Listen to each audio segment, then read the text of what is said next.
ಈಗ ಅಕಸ್ಮಾತ್ ನಾನ್ ಕೇಳ್ಪಟ್ಟೆ ಗೊತ್ತಿಲ್ಲ, ನನ್ನ ಮದ್ವೆಗೆ ಬಂದು ಯಾವ್ದೋ ಹಾಡು ಹಾಡ್ಬೇಕು ಅಂತ ನೀವು ಇದ್ರಿ.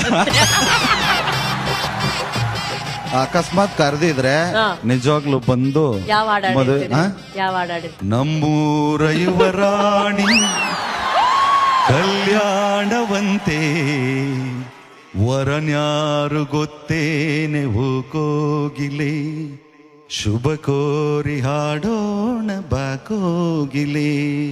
ಬಟ್ ಈಗಲೂ ಆಡ್ಬೋದು. ಯಾವ್ದು ಯಾವ್ದು? ಮಾಂಗಲ್ಯದಿಂದ ನಂಟಾದರೂ ಮಾಂಗಲ್ಯದಿಂದ ನಂಟಾದರೂ ಮನಸೇರೋ ಮದುವೆನೇ ಸುಖವೆಂದರು ನಮ್ಮೂರ ಯುವರಾಣಿ ಕಲ್ಯಾಣವಂತೆ ವರನ್ಯಾರು ಗೊತ್ತೇನೆ ಹೋಗೋಗಿಲೆ ಶಬಾಷ್ ಶುಭ ಕೋರಿ ಹಾಡೋಣ ಬಾಕೋಗಿಲೆ. ಏನು